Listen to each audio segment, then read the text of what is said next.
Hello, beautiful people. What is today? Tuesday. Happy Tuesday. I literally never know what day of the week it is. But we are here for our just random chit chat check in live stream that we did on a Sunday. And now we're here doing on a Tuesday because it's just going to be whenever the hell. Okay. But we are here. Let's see. Darfelina. Hey, Darfelina. DeMarcus with the $10 super chat. Happy early birthday, Nikki. Team Libra. Thank you. Thank you so much for the super chat, for the birthday love. I really appreciate it. Y'all might as well say I'm 40 now. Okay. Just say I'm 40. Hey, Joseph. Thank you for being here in the live. We are just doing I said we were going to start our regular check-in, okay? And I need y'all to notice I said regular, not weekly. So, because y'all know how I do. I just be whatever.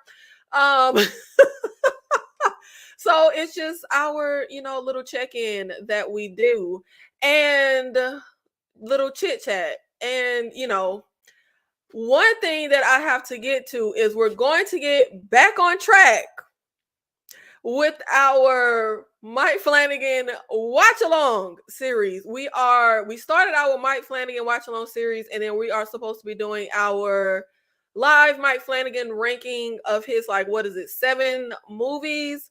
We're getting back on track with that, okay? Yeah. I'll be all over the place, okay? But we're gonna get back to it. And also it ain't even, it ain't even just that I be all over the place. I be having stuff to do. But we're finna get back into it, okay? We are going to do our Mike Flanagan ranking on October 20th. Okay, let me see what time I have it set for. What is the 20th? That must be a Sunday because I got it set at 4:25 Central. So I'm guessing that's a weekend or something. But I am off work all week for my birthday. So maybe it is during the week. I don't know. But whatever 10/20 is. And then October 17th at 7:45 will be Before I Wake watch along. And then October 17th at 4:45 will be Absentia.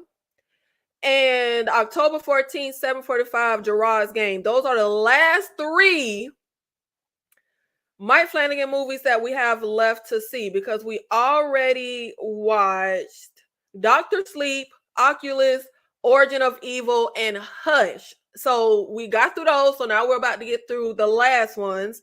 And so far from my ranking, Hush is at the bottom. Hush is at the bottom. I did plan to rewatch it before we actually do the ranking because I absolutely loved Hush way back in the day when it came out. But for some reason on this rewatch, I freaking hated that movie. I think I gave it a 1 star on Letterboxd. I hated that movie. So that's at the bottom right now. Dr. Sleep is at number 1. I don't see anything topping Dr. Sleep. I got Oculus at number 2 and Origin of Evil at number 3, but honestly, that's not really my set ranking. I cannot decide which movie is better than the other or which one I like more. I absolutely love Oculus and I absolutely love Origin of Evil. And I'm hard pressed to put one above the other. So I'm going to have to really think and nitpick the movie. Because it's really hard for me to put one above the other. But also I had to reschedule. Okay. Y'all know how it is by now. Y'all know how I do. My discussion for how Terminator, the original 1984, needs a remake. I think that was scheduled for yesterday or something. But now it is scheduled for October 9th, tomorrow at 7:35 Central Time. So we will be doing that. And Friday, I have a collaboration live where we will be talking about my favorite Christmas movie, Inside, the foreign horror movie Inside that we did a watch along to. That will be this Friday at 7:30 Central. And then October 12th, 7:45 Central will finally be our Hunter Killer watch along. Okay. And if you're not familiar, Hunter Killer, out of all the horror I have seen in my life, from the time I was a wee little tot until now, the only movie that has ever stressed me out so bad I literally couldn't finish the movie was Hunter Killer. And like, now this was years ago. So if we rewatch it, don't judge me, okay? Because I don't know how it holds up, but I just know I tried to watch it. It was a good ass movie, but I was so like my nerves were tore up. I was so stressed out. It's not a horror movie. That's what I'm like, all the horror I see, and this is what gets me. It's like a action thriller, kind of wartimey, but like not really war, but kind of wartimey movie. It has Gerard Butler. It's where we have like this submarine and we're gonna try and like rescue somebody. Y'all, I was stressed. I was stressed. Hey, Sam, that is who my collaboration is with, Our Life in Horror. You guys are familiar with Brandon. He has been on KillerCon twice now, I think. Twice, maybe 3 times, but at least twice.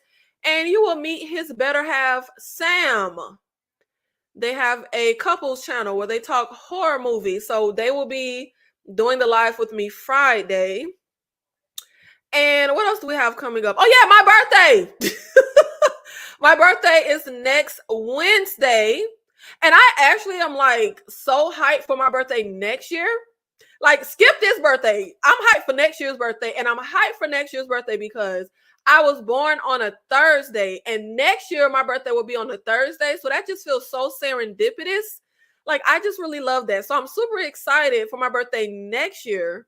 And I think next year is when I'll officially be 40. I'm about to be 39. Or am I finna be 38? I be losing track of my age. I was born in 86. So how old am I about to be? I'm either finna be 38 or 39. I think I'm finna be 39. I'm not good with math.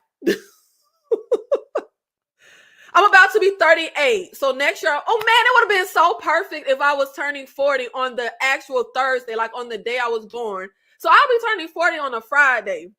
But because, you know, every year it moves over one. So this year my birthday is on a Wednesday. Next year my birthday will be on a Thursday. So I'll be 38.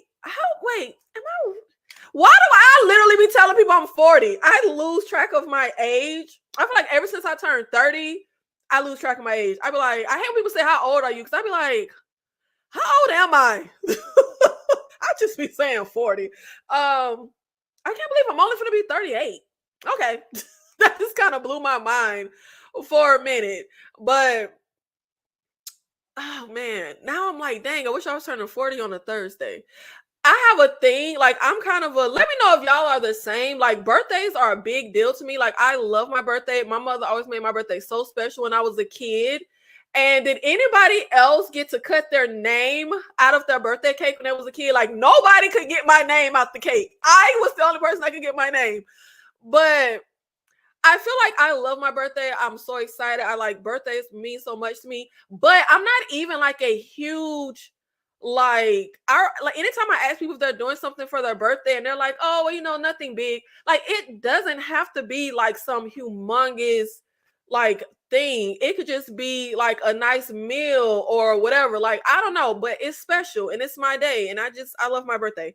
But I remember I used to always be able to cut my name out. And I remember I used to want to use my first name. Literally, my family doesn't even, my own family, most of them don't even know my first name because no one calls me my first name. It's so obsolete. I don't even know why my mother named me that, but everyone calls me my middle name, which is Nicole, which is where Nikki comes from, obviously.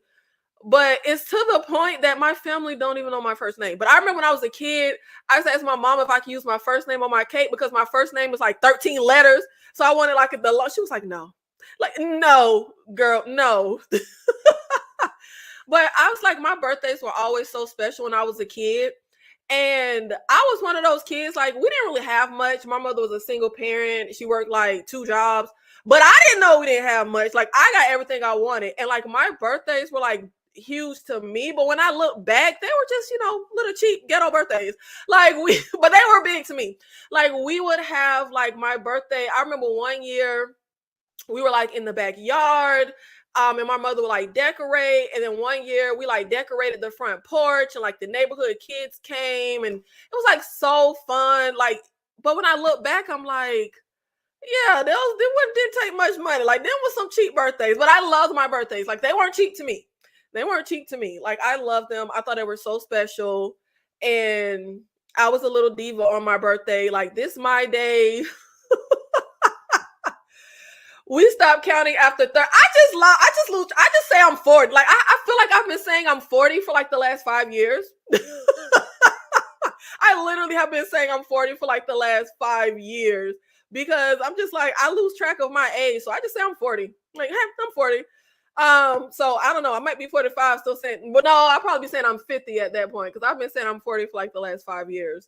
But so the plan, because y'all know I just be tossing out plans. It don't mean they're tentative, but the plan.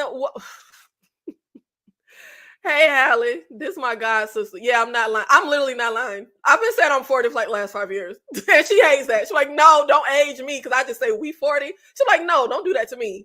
But I'm just like, hey, might as well say we're 40. But like, you know how you have to check the box for your age? Might as well just say you're 40.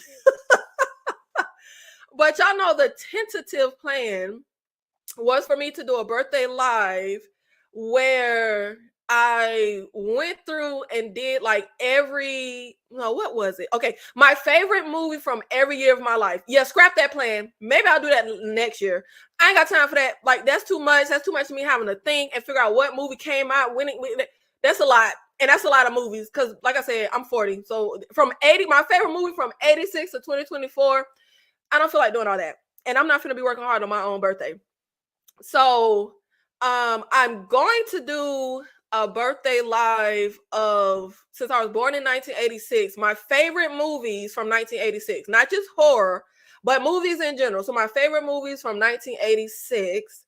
But the only thing is, I don't know if I'm going to do it on my actual date of birth because I'm a stickler about celebrating my birthday on my actual date of birth. Like, I have always been a stickler about that. And my birthday is Wednesday. I don't know if I want, like, I'm off work all week. I don't know if I want to get on YouTube and work. Like, I don't know if I want to have to get on here and like do nothing. So I don't know if I'm going to actually do that on my birthday or if I'm going to do it like the day before or the day after. But that will be the birthday live. My favorite movies from 1986. Hey, Miriam. So that's the plan. I just don't know what date, but y'all will see the little live pop up whenever I get in an order. Cause you know, like it'll pop up for you so you can get your notifications and all that good stuff. But you know what? Didn't plug in my little thing.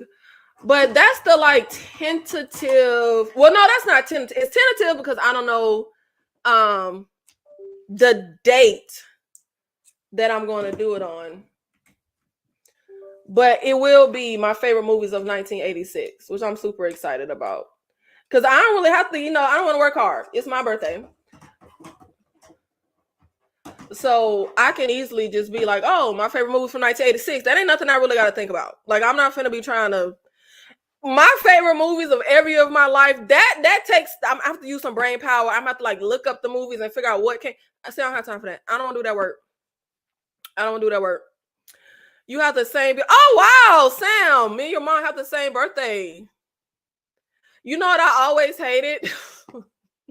Like, this is so ridiculous, but I told you I'm my only child. I'm just selfish-minded. I always hated that the Million Man March was on October 16th because I feel like they like took away from my, like, that's my birthday. That's my holiday. Like, I don't want nothing on my day. Oh, I used to get yelled at for forgetting her birthday when we were kids. She would completely unfriend me, and then we didn't have social media yet. I am a stickler about my birthday. And like, I love, like, my mother has always told me happy birthday at midnight. Like, she wants, like, the first person to tell me happy birthday. So she always tells me happy birthday at midnight. But I always wake myself up at the exact moment I was born. So I was born at 6:06 a.m. So I always like to wake up and actually see the time go to 6:06 a.m. Like, okay, this is exactly my birthday. This is exactly when I was born. Like, I don't know. I love that. Am I the only person who does that? Does anybody else like? I mean, mine is hard because it's like 6 o'clock in the morning. But if you were born at like 1 o'clock in the afternoon, like, isn't that fun to just like see like exactly when you were born? I don't know. Maybe I'm just a weirdo, but I like to do that. But what's going on? What are we watching? Oh, y'all know I'm watching oh God, y'all know I get into my reality shows. I watched the new Love is Blind, which was so lackluster. Oh my God. And I'm the type of person I don't okay, so I halfway don't care if reality shows are actually fake, but I want it to be presented where it feels like it's real. When it comes to these dating shows like Love is Blind, I like to feel like the people are genuinely there looking for love. Like that's exciting and that's fun to me to watch. I feel like Love is Blind the last years, it feel like people that just want to be reality stars or, influencers. I hate that. And I watched Love is Blind since season 1. Those first few seasons were my favorite. But I haven't watched it in a while, so I just hopped in to the new Love is Blind.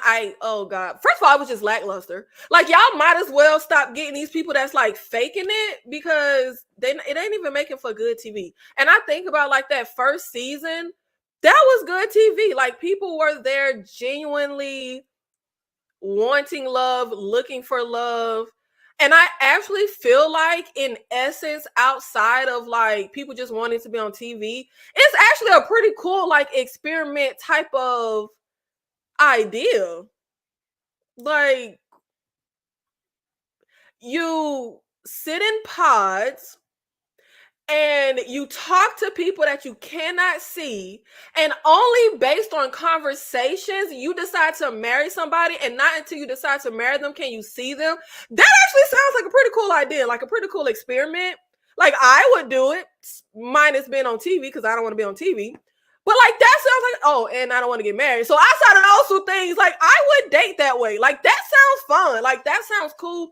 And I feel like I would love to know if voice alone, I like somebody, would actually seeing them change all of that. Like, I don't know. That's interesting to me. So I hate the way it's going now, where it feels like these people just are inauthentic. I don't like that. I don't like that. I also was watching Queen's Court, which, if you're not familiar, that's the dating reality show where Tamar found her plantation owner. Lackluster. This new season is lackluster. Yeah, it's not working. It's not working. But let's talk about these damn Love is Blind people. Oh Lord. I'm invested now though. Like it was lackluster, and like it was lackluster to the point that I feel like time was moving slow. Like the episodes were moving like dog years. I was messaging Ashley from, My Sweet Perspective. If you guys aren't familiar, check her channel out, because she was watching this, which is why she pulled me down this rabbit hole. And let me see. I think I want to change this. There we go. I'll change it like that. But she pulled me down this rabbit hole of Love is Blind, and it sucked. She asked me, well, what episode are you on? And I checked, and I was like, oh my God, I'm only on episode 2, and it feels like I've been watching this for like 5 hours. Ridiculous. Taylor and Garrett. Garrett don't want no woman that's not a white woman. He don't. So Taylor's mom is Chinese. And, when you're in the pods, it's supposed to be about nothing about what you look like. Race, size, whatever. But, child, they love don't really be blind. They be wanting to know all of these things. But she goes to tell him, like, she didn't want to tell him her mother's name, because telling him her mother's name would give away her ethnicity. Please tell me why this fool go to say, oh, you calculating and you hide and stuff. And I'm like, ain't the point of the experiment for you to not know baby's race and ethnicity and that stuff? How is that calculating? Like, that didn't make any sense whatsoever. And then it was also weird the way he goes to say, well, I've only dated white girls. And it wasn't just the saying, I've only dated white girls. It's like how he was saying, like, basically, he just wants a white woman.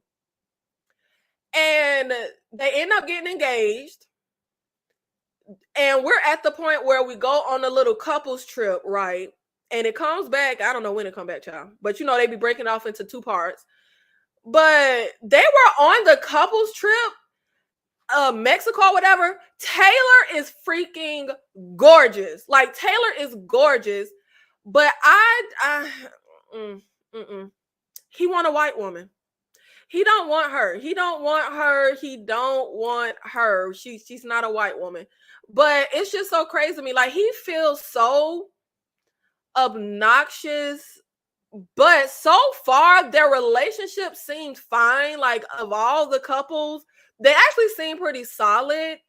I just feel like she could do better than somebody who don't want nobody that's Chinese or half Chinese, or however you want to say it. Like, her mom's Chinese. But they did end up getting engaged. They're on the little vacation honeymoon thingy, and they're actually pretty solid. Like, they haven't had the arguments and the ridiculousness of some of these other couples, but it's just, he rubbed me the wrong way with his spiel about only being with white women. And I'm mad I can't remember exactly what he said, because it wasn't just I've only dated white women. It was like his demeanor, attitude, the way he was going about, like, talking about it, that was really, like, icky. Ashley and Tyler. And I gotta figure out which was it, Ashley and Tyler, because I just saw some tea about one of the guys on TikTok. I'm gonna have to check my phone and see who was it. Tyler and Ashley in the pods and on a couples trip. I liked them together as a couple at first, but some of the stuff that they were saying, it's just so bewildering to me how people look at marriage and stuff. So Alex was saying, she's the girl. Alex was saying how she wants to get married, and her parents were together for 17 years and never got married, and her mom got MS and her dad left her. And I'm sitting here like, baby, you know a husband can leave you, right? Like, you can get married. That doesn't guarantee that if you get sick, your husband won't leave you. People leave their spouse every day. So I kind of didn't know the point of, like, oh, my mom got left when she got sick and never got married. So I was just like, baby, your mama could have got married, got MS, and her husband still could have left her. I didn't understand that. But I would say, I gotta see if he was the one that the shenanigans was happening online before I go further with my thoughts on them. Was he the one? Tyler. Yep, it was him. Okay, so they seemed solid as a couple, right? And he was acting very, like, great partner. Like, everything seemed real solid. Like I said, when it came to couples and them lasting and feeling like they're here for love, I thought these two were pretty solid.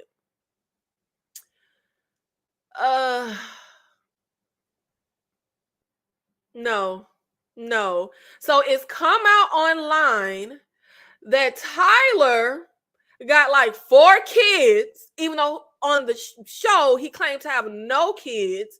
And like the girl he got the kids with and like her mama, they done all came out on social media about how he's a fraud.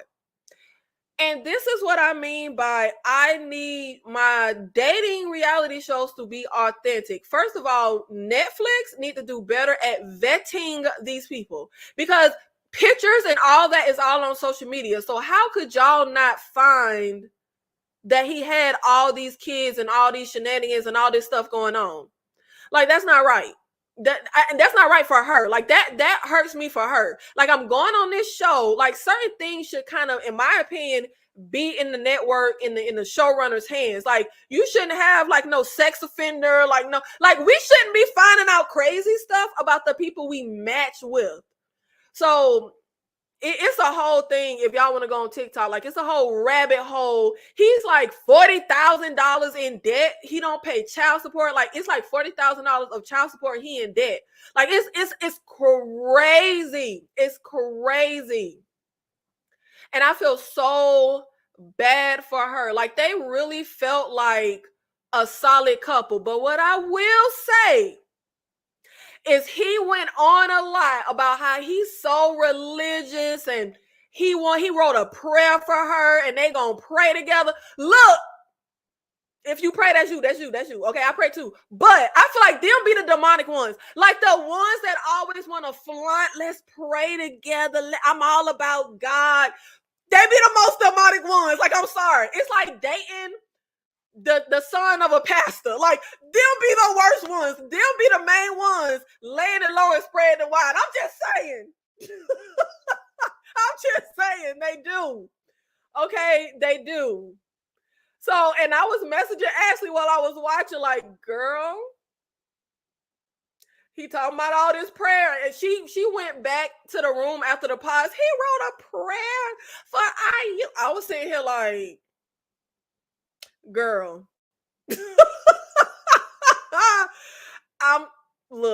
I'm sorry, but them be the ones. Them be the ones. I'm telling you. I'm sorry. I'm sorry if you wanted them, but I'm telling you, it be them. Hannah and Nick. Now, this was a bit of a love triangle because Hannah liked two guys. She liked this one guy, Leo, who I'll get into later because he matched with somebody else. And she liked Nick. One thing that I am not a fan of is like, she would go back to the room after the pods talking about Nick and their date and all this stuff. And the girls were all in her ear. He too smooth. I don't trust him. Getting all in her head. I hate that. First of all, I hate unsolicited advice and opinions. I ain't asked you nothing about my man and who I was on a date with.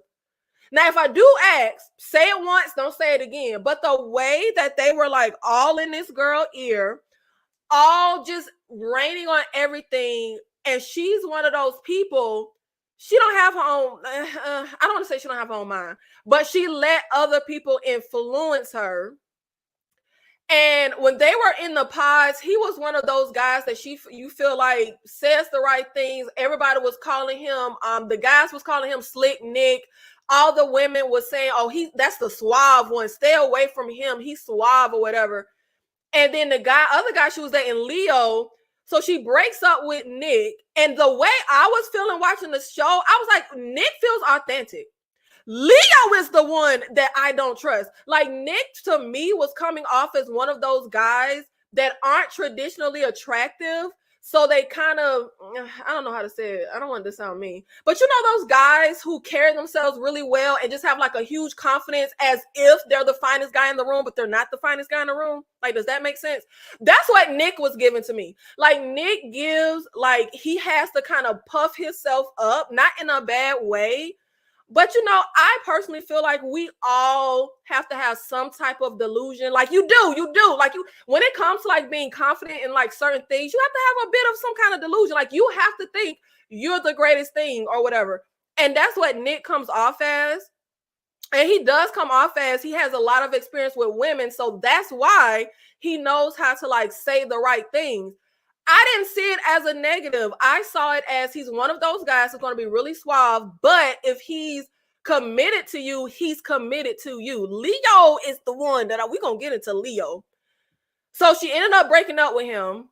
And I did not think he should take her back because if you let people get in your ear to the point that you break up with me, despite our massive connection, what are you going to let people get in your ear about when we're down the road in a relationship? Like, I don't have time for your parents, your friends, and everybody to get in your ear and for it to affect how you're going to approach me.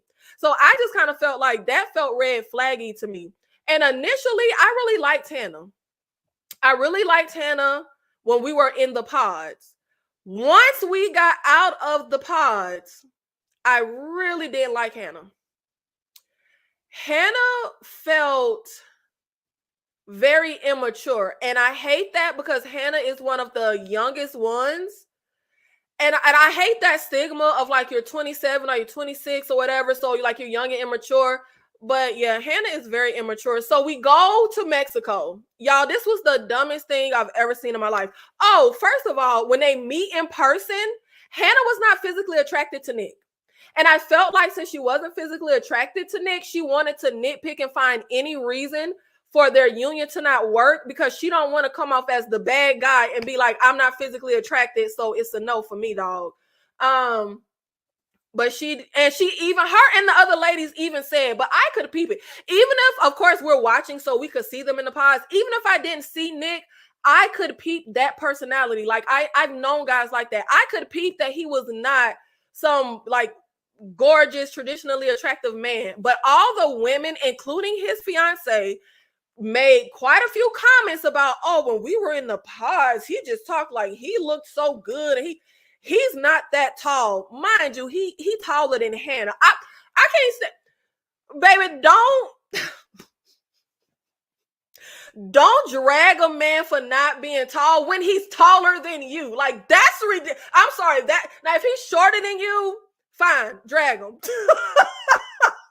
But baby, he's not even short. Like, he's taller than you. Like, it made absolutely no sense. Oh my God.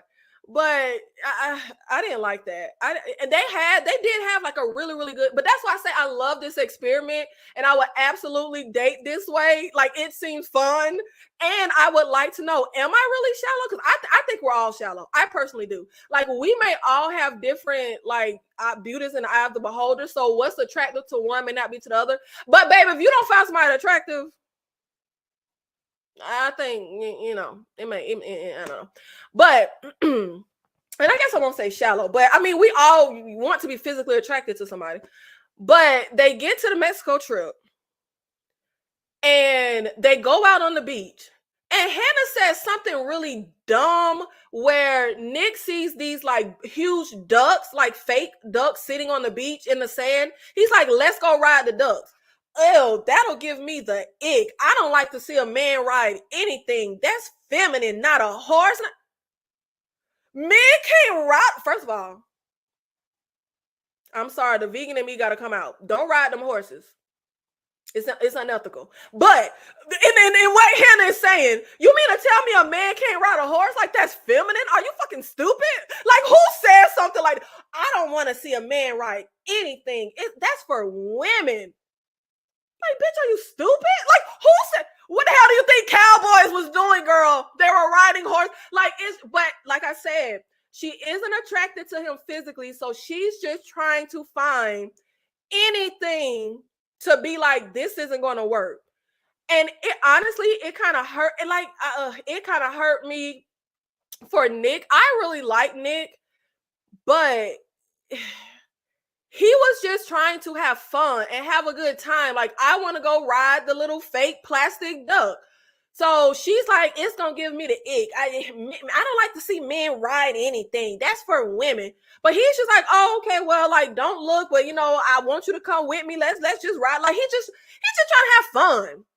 So he goes out on the beach and he gets on the little fake duck to ride it. Y'all, why like a 60-year-old woman comes over to like, oh, what's going on? You finna ride the duck? He's like, yeah, let's race the ducks.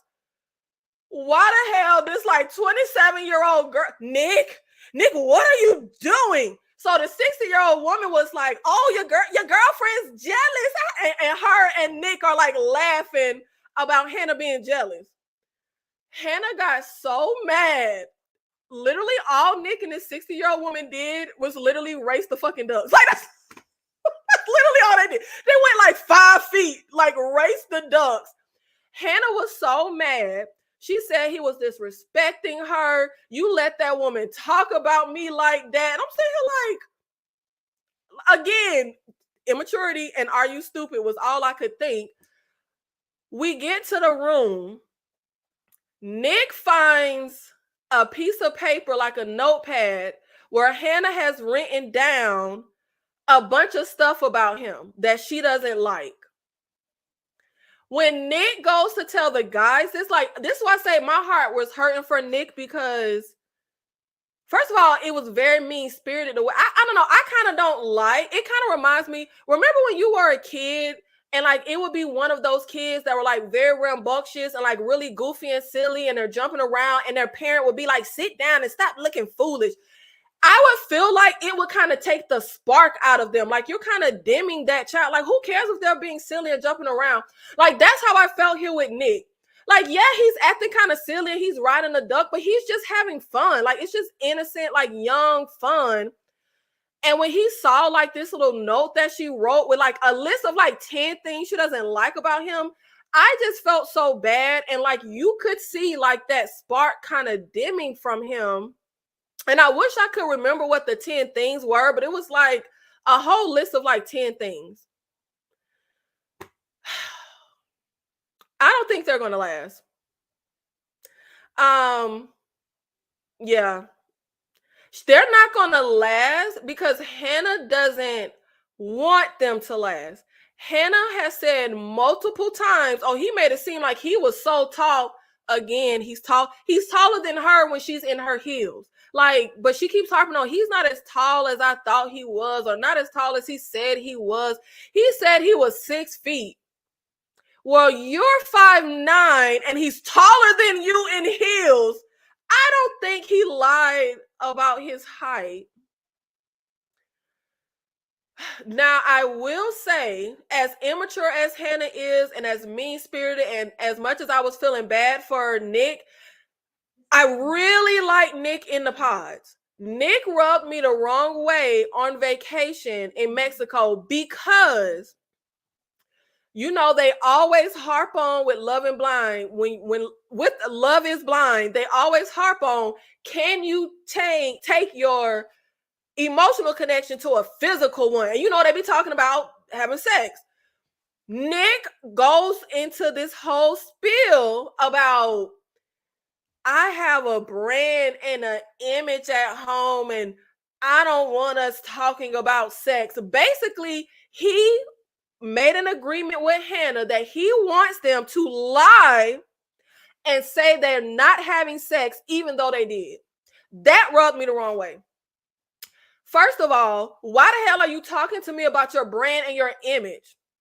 That has nothing to do with our relationship. Like, that really rubbed me the wrong way. Second of all, we're adults. We're having sex. I don't understand why the hell you lying. You're not a 16-year-old. Like, you're an adult. Adults have sex. Like, I'm confused.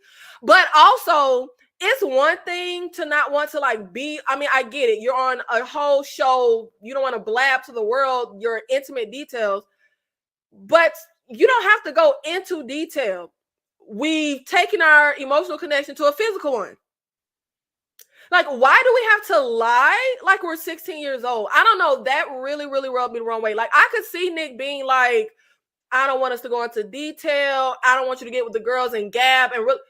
But to say that you want us to flat out lie, and it's so crazy how Hannah was lying, because she would literally say, he wants us to lie and say, when, and I'm like, girl, you're not doing, just like how you lie. You're not doing it right. You're not supposed to say we're lying about not. That took me out. But I don't know. That just really rubbed me the wrong way with Nick. I don't know. I just have a thing about like lying, being fraudulent, I don't like that. And if my partner is like, I see how comfortable you are lying and how down for lying you are, I don't like that.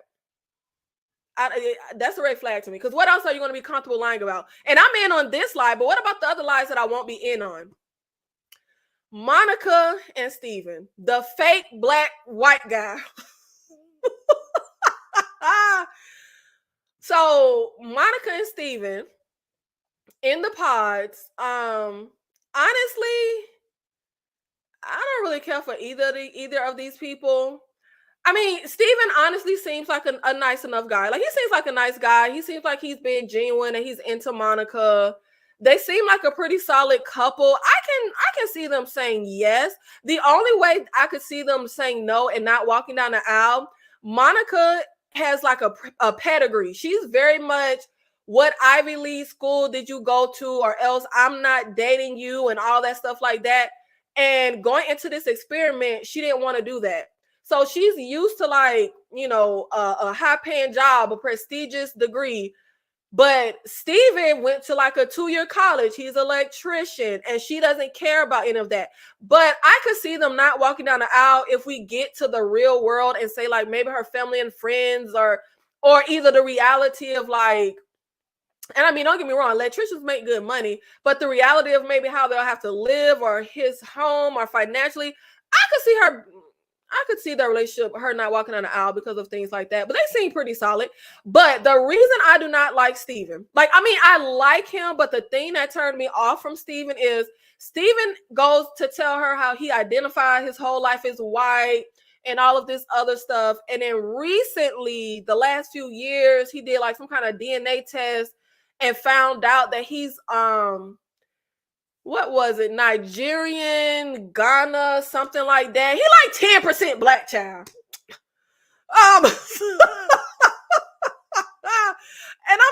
And he went, and he was so excited. He loves shouting from the mountaintop that he 10% black. And the reason this rubbed me the wrong way is because it didn't feel like I was just like, first of all, I mean, you 10, who gives, like, baby, you're white, okay? But it was one of those things where he was using, oh, I'm 10% black, as like a cool thing, like black in terms of like giving him cool points. And I didn't like that. Like, that's not what being black is. It's not just a way to get cool points. Like, I don't know, it rubbed me the wrong way, but he was so hyped, okay, that he 10% black, whatever, you know, whatever. But I'm just like, baby, white. Like, I'm sorry. But the thing that really, really got me with their relationship is when they were in the pods, Steven goes to tell her how he's technically labeled as a cheater because in his last relationship, he cheated, and that everyone has different definitions of cheating. Basically, according to Steven, he didn't sleep with anybody, but he was texting a girl with the intent. That was his words. He said he was texting with intent and got caught. And he said something like he knew he would get caught. It just kind of gave me the vibe that, like, something happened where you intentionally, like, wanted this to come out. But she apologizes. It's like, I'm so sorry for you. And it's okay. Like, first of all, I do not believe once a cheater, always a cheater. Like, I've done stuff that I'm like, I can't believe I did that, or I'm not proud of something. Like, I feel like we all can do certain things. That doesn't mean that's who you are forever. However, I'm not going to coddle you and say how bad I feel for you. No, he's the cheater, not the cheatee. And it just really gave me a glimpse into, like, what would Monica be willing to put up with? Like, if you're saying, I'm so sorry and I feel so bad for you, when he's the one that cheated. But what also rubbed me the wrong way with Monica, so they have their little vacation in Mexico and we're by ourselves, you know. Then we finally meet the other couples for the first time. We get back to the room. Steven is talking about the couples and what we think, and he gabbing. Steven is a talker. Monica has the nerve to tell him to stop talking and let her get a word in. So he goes to be quiet, and she's sitting there eating chips, not saying a motherfucking word. Bitch, you just told me to stop talking and let you talk, and now all you're doing is eating chips. This scene irked me to death. See, maybe that's why I'm single. Because them chips ain't that damn good. Do not tell me to stop talking so you can talk and proceed to not fucking talk. That pissed me off real bad. And it pissed me off because I could see myself in this situation because I'm a talker. And especially the scenario of Steven talking in this moment. This is one of those moments where y'all just met. It's like if I come home from a party and we gabbing about the people there. Like, that's fun. I would probably be running my mouth as well. Like, don't stop. He's having fun pillow talking with his girl about the other couples. And you have the nerve to tell me to stop talking so you can talk and proceed to just eat fucking chips and not talk. It pissed me the fuck off. I'm sorry.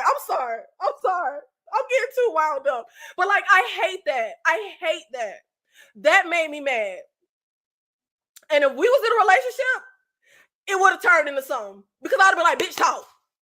Bitch, you wanted the floor. Now you got the floor. Talk. I would have smacked them chips out of her hand. Because the way she just sat there, I was sitting here like, I know them chips ain't that good. You wanted the floor. You got the floor. And you proceeded to say nothing. I really didn't like that. And maybe I'm taking it personal because I'm a talker, but don't you dare tell me to be quiet so you can talk and proceed to not talk. I could have finished my motherfucking story. I could have finished what the hell I was saying. Oh, it pissed me off so bad. Like, I'm sorry. I'm sorry. Like, it pissed me off to no end. And again, maybe I'm taking it personal because I'm a talker and I can absolutely see myself coming home from the party excited to run my mouth to my partner and gab and gossip about the people we just saw at the party. How dare you tell me to stop talking so you ain't got nothing to say.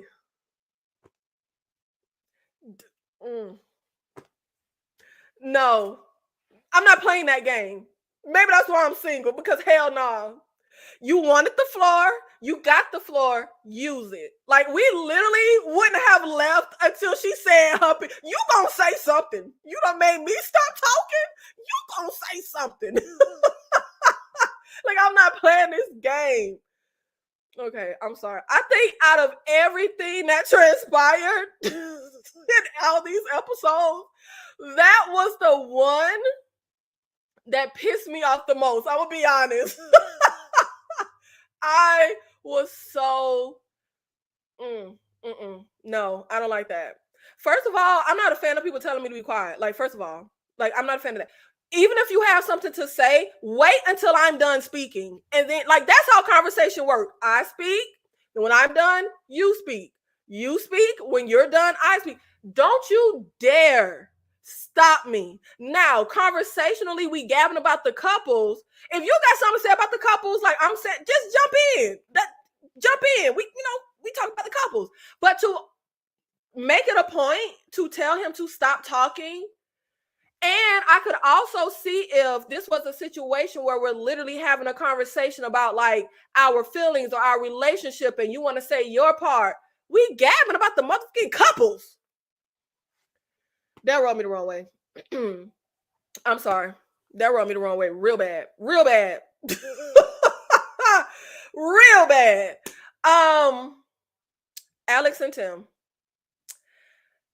Alex and Tim. Yeah. I don't think they're going to last. I don't think they're going to work. First of all, Alex got a real bad attitude. Alex has a real bad attitude, and it seems like every single thing Tim does aggravates her, irks her nerves. She can't, it pretty much feels like she can't stand him. And one thing that I don't like and that I'm not a fan of, I'm not a fan of getting into a relationship with people and like nitpicking their style and the way they dress. I don't like that. Like, who are you to tell somebody else how they're supposed to dress? Whether you like the way they dress or not, it don't matter. That's how they want to dress. Like, I really don't like getting into a relationship and trying to change people in any shape, way, or form. Like, I really don't like that. They go to this hat store while they're in Mexico, and Tim is like super excited to get like a brim hat, a sun hat. The attitude she had, the way she was turning up at them hats, he was so hyped. He was smiling. He really liked the hat. I don't like that. Even if I don't like the hat personally, who cares? That doesn't, I wouldn't even say I don't like the hat because, again, like I said, I don't like unsolicited opinions. And I'm not the one wearing the hat. My partner is. So wear whatever ugly ass hat you want to wear. I just really don't like that attitude of getting in a relationship with a guy or girl and wanting to change the way they dress. Go be with somebody who dresses the way you like then. Like, if it's that serious, like, who gives how somebody, I really don't like that. And she just has a bad attitude. But I will say, I'm not necessarily a fan of Tim. It was so weird to me.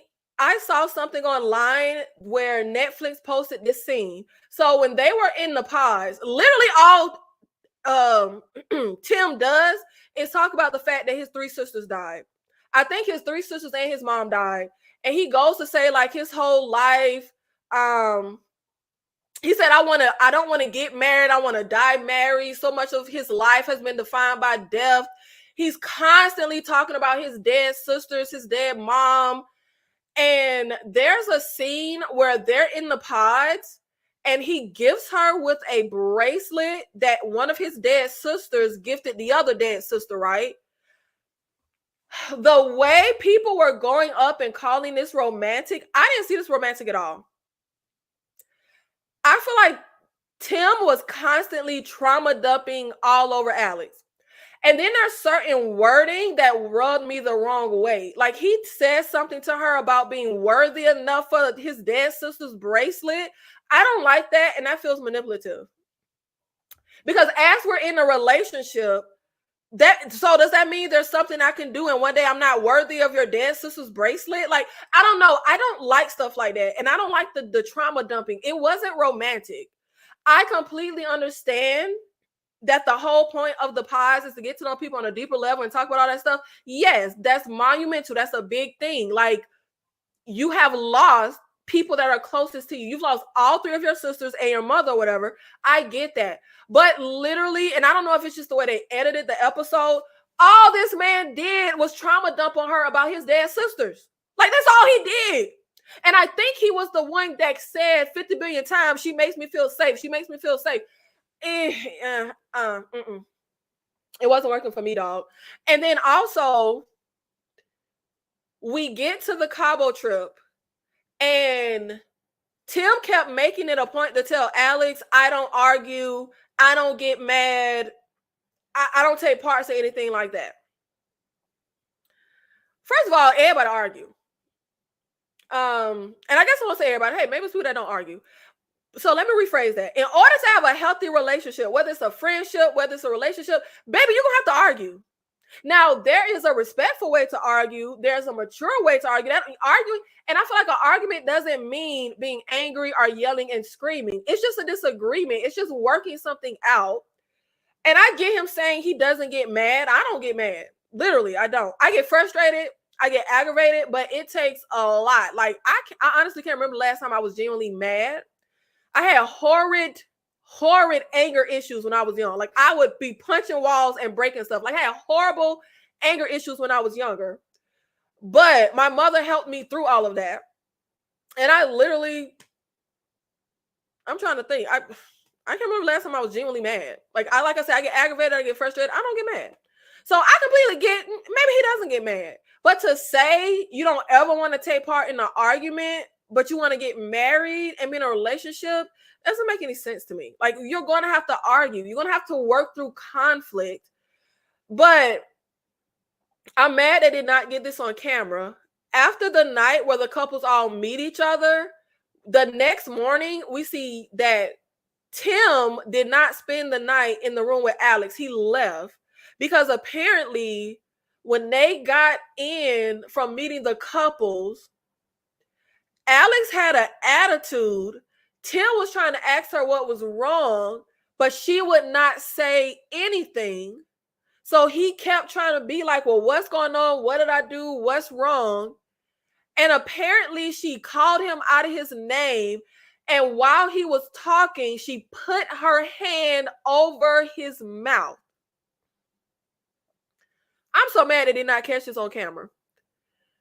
So he feels like she really crossed some big lines, calling him out of his name. I feel like maybe she called him a bitch. She had to have called him something real, because I'm just like, what the hell did she call him? Y'all only known each other for like a week. Like, what the hell is you calling that man? But putting her hand over his mouth while he's talking, what the hell? So the next morning when they're having a conversation, she basically is saying, what I was going through had nothing to do with you. I just didn't feel like talking about it right then. So, and this is why I'm like, I really wish they would have caught this on camera, because I'm sitting here like, why the hell didn't you just say, I don't feel like talking?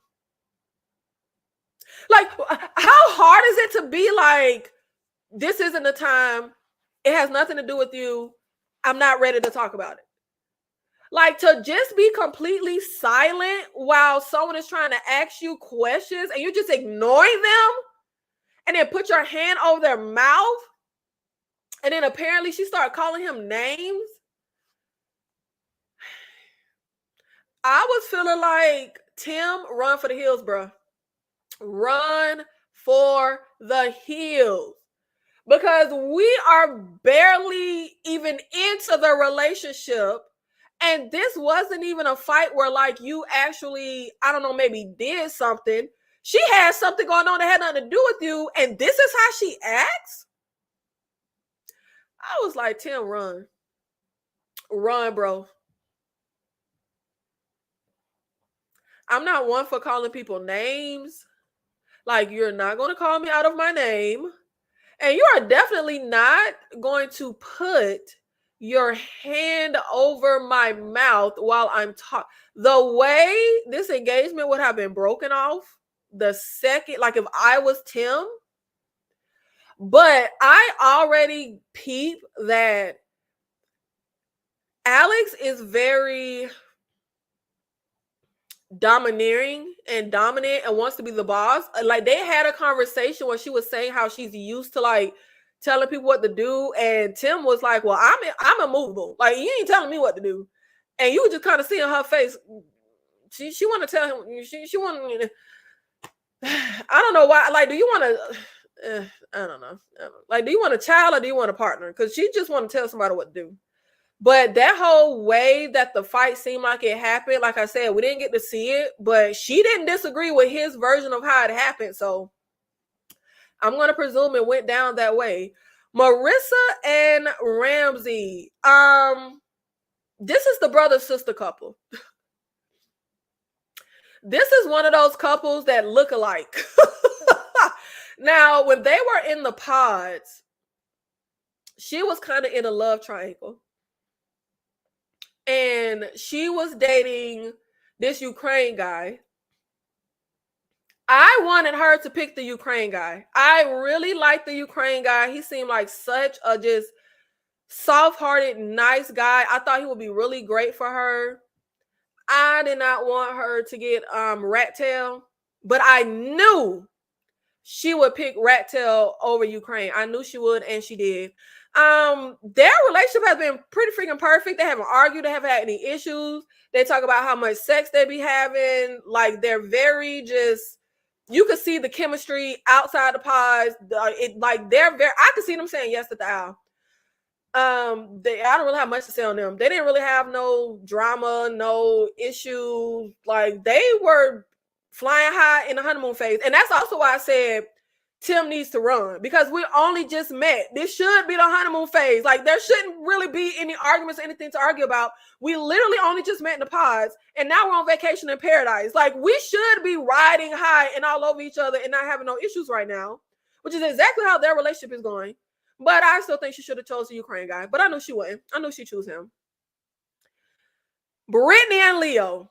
Now, I told y'all how drab this season was. It pissed me off so bad that out of all these boring ass couples, the most entertaining people to watch, they did not send to Mexico. That pissed me off. Brittany and Leo. Leo is the other guy that Hannah was dating. Leo was obnoxious as hell. Oh my God. So he goes to say how he's really insecure that a woman, like dating in the real world, because he doesn't want a woman to use him for his money. But he proceeds to spend every waking moment talking about how much money he has. Literally, he constantly leads with, I'm an art dealer, my mama, my daddy, my grandparents, my cousins, my family, everybody died. I got a big inheritance when I was young. I got all this money. I got a Rolex. I don't want nobody to use me for my money. But he literally leads with his money. He was obnoxious. I did not trust him. And what also didn't make sense, so Brittany was a dingbat. And Brittany's whole thing was, I only date rock stars and athletes, and I want to be a trophy wife, and all I have to do is bat my eyes at men and I can get them. Girl, why are you here? Leo called himself being torn between Hannah and Brittany. So he was talking to the guys, and the guy says, well, you know, Brittany gonna be expensive. Leo proceeds to say, well, I got a lot of money. But I thought you didn't want a woman to choose you because of your money. So why would that be the response when somebody says this potential wife is going to be expensive?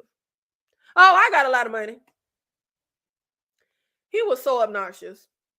Like, I literally couldn't. And everything he said felt manipulative. And Brittany was a dingbat, like I said, because Hannah and Nick, it was after she broke up with Nick and went back to him. They said, I love you. She goes to get a date with Leo, and he is like falling all over the pot. Oh my God, Hannah, why? Hannah, no, Hannah, wait. Hannah, but what if I ask you to be my wife? Hannah, he just falling out. Hannah crying, she losing it. He just, and I was literally watching like, Hannah, he don't give a shit about you, girl. Like, he doesn't. He just playing this game. Brittany knows all about this that happens. The next day, because supposed to tell Nick about everything, baby, Nick was confident. He said, go have your last little date. Like, we solid. We in love. We leaving here together. We getting engaged. So Leo goes back to another date with Hannah after falling all over the place and asking her, just give me one more date. And Hannah was pissing me off too. And I wanted Nick to leave. First, I wanted him to leave her, like I said, when she first broke up with him. But also, when we say I love you and that we're leaving here together, and then you go on a date with Leo, you should have shut it down. Leo asked her like a million times, is this certain? Is this set in stone? Are y'all leaving? Are you in love with him? And she over there crying. And I'm saying, like, girl, if you don't say yes, it's certain, it's set in stone, we in love, we leaving together, me and you are done. She did not do that. And that really, really rubbed me the wrong way. But these two deserved each other. They go to see each other in person after he proposes, which, by the way, when he goes for that follow-up date with Hannah after falling all over the ground, begging and pleading, like Jodeci or something, the next day he goes to say, yeah, I need you to tell Brittany this was a mutual breakup. And Hannah taken aback like, what? But what about all the stuff you were saying last night? He's like, yeah, this is a mutual breakup, and I need you to let Brittany know that I'm in love with her, because, you know, he was trying to save face so he can get Brittany. He proposes to Brittany. The dingbat says yes, even though he was just begging like Jodeci with Hannah. They go to see each other in person. Leo felt like, oh, this is the most gorgeous woman I ever saw in my life. Brittany was like, oh, hell no. Like, she was not feeling him physically at all. They ended up not going to Mexico, and I think they said they like broke up a few weeks later. Netflix dropped the ball. I needed to see this breakup. Y'all should have sent them niggas to Mexico. This was literally the most entertaining in the whole drab season. Like, literally. Wasn't nothing better going on at all besides them. But yeah, that was the boring, drab, Love is Blind season. Let me see. Uh yes, looks matter. But I feel like, you know how they have speed dating? I would absolutely do Love is Blind dating. If it like wasn't a reality show and it was just like a Love is Blind dating in the city, like it sounds fun and it sounds like a cool experiment. But I feel like, and it's interesting to me, I just really love to know if people really genuinely have like a really great connection, emotional connection, but then they see the person, will that change that connection? I just find that fascinating. I really find that fascinating. Do they still do the after episodes of Love is Blind about when they show how the marriage is going? I don't know. I haven't watched Love is Blind in ages. In ages.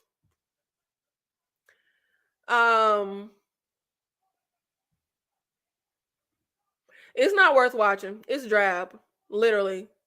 Sitting through them episodes was like trying to slide through mud. Leo was the Leo Brittany Hannah thing was the most entertaining, and then they didn't even go on a damn trip.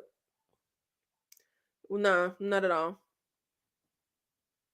Nah, I don't cancel all the reality shows. I actually just went back and started watching Love is Hip Hop Atlanta. I haven't seen that in ages. And I went back to, was it last year's season? So I can catch up and get to this year. I love reality TV. I just like for reality TV to feel authentic. Like I'm not saying even if it is fake, it ain't even gotta be real, but at least fake it well enough to where it feel real to me. I mean, I'm shallow too, Miriam. I really think most people are shallow. And of course, the shallowness varies, like what people find attractive. But so one of the seasons I really liked, I think it's the very first season of Love is Blind when Lauren and Cam was on there. We also had a couple where it was a Mexican guy and a white girl, and he was like 24 and she was 34. And they had a great connection in the pods, but they had issues with her liking him physically. She felt like he was tiny, he was short. And I did say before in another live that I am hard pressed to really feel sympathy for men. But the men that I do feel sympathy for are short men, because the plights of short men are real. Like, they're real. And he was the greatest guy. But I would absolutely break off the relationship, no matter how great it was, because he was a tiny man. He was short. Now, he was taller than her. And like I said, I do not like when a man is taller than a woman. I don't care how short he is. If he's taller than you, you should not be complaining that he's short, because, baby, he's taller than you. That's the only thing that matters to me. As long as you're taller than me, that's all I care about. You don't have to be towering over everybody. Just be taller than me. But short men, their plight is absolutely real. And not just in dating. Like, it's literally proven that short men are like treated differently in business and a lot of things. There's real like discrimination against men, like men that are short. And I felt so bad for him because she was literally trying to find any reason for the relationship to not work. Because he was short. But that's what I'm like, I just wish they would get real authentic people that really want love and are really going to do the like real Is Love Is Blind experiment. That's why I don't watch the show no more. In the early seasons, I felt like it was authentic. But I would absolutely say, like, if we're in the pods and I've never seen you and we connect really well, but we get in person. Now, there's certain things that I would make concessions for physically, and there's certain things I wouldn't. I would much rather be with a black person, but if I was in the pods and didn't know the person's race and then saw them in person and they weren't black, that would not be a deal breaker, because I would prefer, but I wouldn't be like, oh no. Now, if we get out the pods and you short, I'm gonna have to dip. I'm gonna have to dip. So it just depends. Or like, let's say I don't like the way you dress. I don't care about that. Like, I don't care. You can dress ugly. I don't cannot like your style. I don't care about stuff like that. But I have to feel like you're attractive. Like, you can't have no facial hair. Now, I wouldn't break off the relationship, but you're going to have to go shave. Excuse me, Dane C. I am vegan, sir. They're definitely not going to last. Hey, Geraldine. They're absolutely not going to last. She doesn't like him. Damn, I wish I knew who y'all was talking about. Yes, thank you, Equalizer. Hit the like button, everybody. Well, we don't have to share this video. This just our, chit chat video. But any of my other videos, make sure you share them and spread the word. Oh wait, when y'all said they're not gonna last, were y'all talking about the 10% black guy and the other girl? Is that what y'all were talking about? It's about dominance. Who is the boss of a relationship? That type of relationship is destined to fail. It's so weird to me. And I guess maybe it's because they say people that were raised like the oldest child are very much like used to being in control and controlling people. I don't know if it's because I was raised the only child. When I tell you I could care, like I could give a shit about controlling people. Like I literally could care less to be telling somebody what to do. Like I don't want to even be in that position. I don't have to tell nobody nothing. I do not care to do anything along those lines. Like, do whatever the hell you want to do. Like, I really don't care. But I personally think a lot of relationship, just ideology and how they operate are rooted in control and dominance. And not even like in an abusive way. Like, because that's its whole other thing. But even when you talk about like, oh, you're not allowed to like, have like if you're a girl and you tell a guy you can't have single female friends or you can't be out until 2 a.m, I'd be damned if anybody gonna tell me whatever the hell I am or am not gonna do or when I'm gonna come to the damn house. Like no. You're not my parent. You're not telling me anything. Like we're not doing that. We're not playing that game. And just like I don't know, I just feel like relationships in general are very much like this is mine, you're mine, and you have to do this and you don't do that. Like I don't like that stuff. Because you're not gonna tell me what to do. Not gonna no. And I feel like the way I am, like let's say for example, like I don't go to clubs, don't like going to clubs. You can pay me to go to a club. But if I was in a relationship with somebody and they were like, yeah, I don't want my woman going to the club. You're not gonna go to the club. Where the hell y'all think I'm finna be? In the club. Just to show you that you're not gonna tell me what the hell to do. Like I'm not playing that game. But I think relationships in general are very rooted in dominance and wanting to control the person in any facet. Even when old girl not liking what the guy was wearing, like wanting to control their image and how they look and how they're going to present to people because your word, I don't like none of that stuff. But I think that's very much relationships. Tom Cruise is doing all right for a short man. Yo, shout out to the short men. Have fun. I'm short, so you mainly just got to be taller. That's what I'm saying, Danielle. Like, as long as you're taller than me, and I'm 5'9", as long as you're taller than me, I don't care. But I feel like women that are like 5'4" and like will not date a man that's like 5'5" or 5'6", that's freaking ridiculous. They're taller than you. As long as they're taller than you, that's all that should matter. Like, it's so weird to me when short ass girls like just I only date 6 feet. You're 5'4". Like, shut up. It doesn't make sense to me. It doesn't. But I be feeling so bad, like for short men, because it's real. It's real. It ain't worth catching up. Y'all, don't catch up.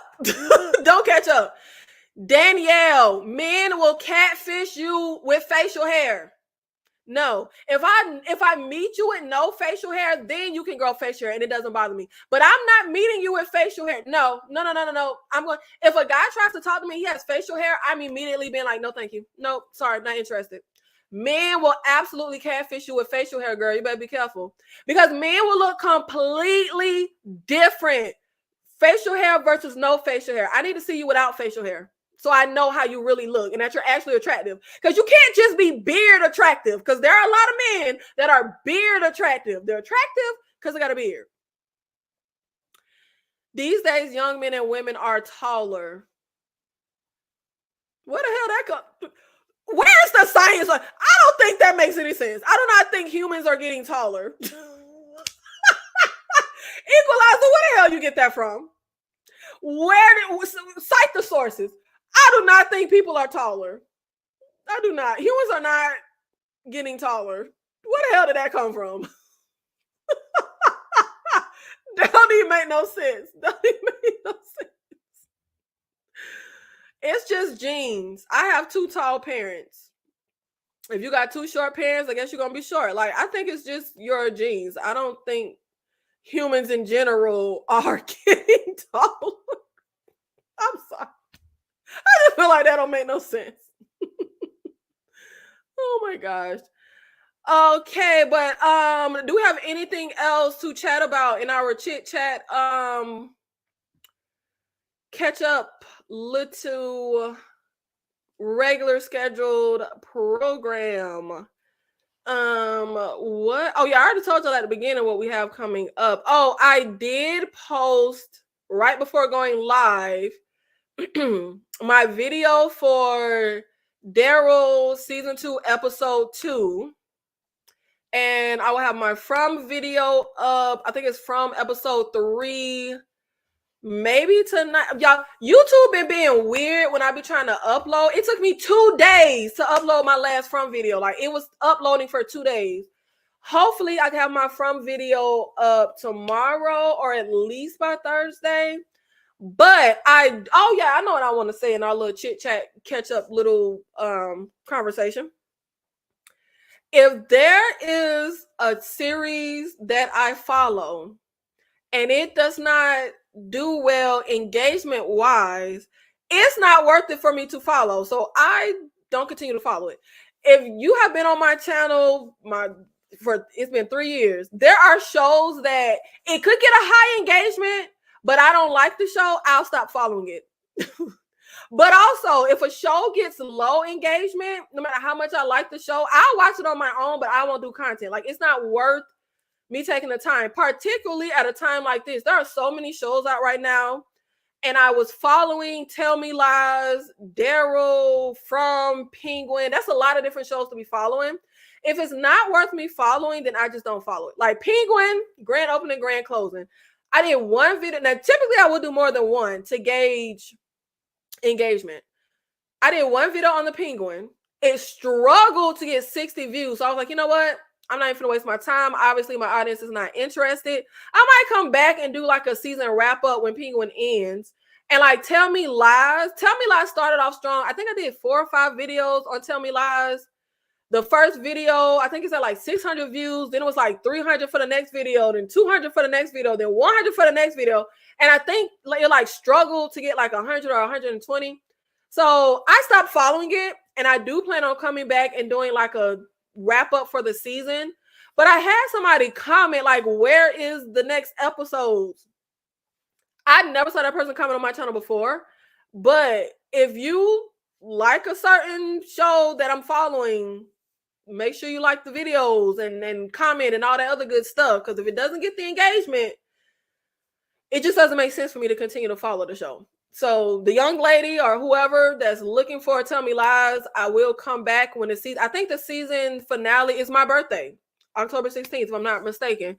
So sometime that weekend or Monday, I have a video up wrapping up the season, but it's just not worth it if people don't show up. So my Walking Dead videos usually do good, but for some reason, Daryl's season 2, that first video, it flopped. But I did just post episode 2 because I'm gonna give it a little chance. But you know, if y'all don't show up, then I just gotta move on to something else, y'all. Because you know, we got a lot of stuff. We got a lot of movies, a lot of TV shows coming. So I'm not gonna like spend time on something that, you know, ain't really performing.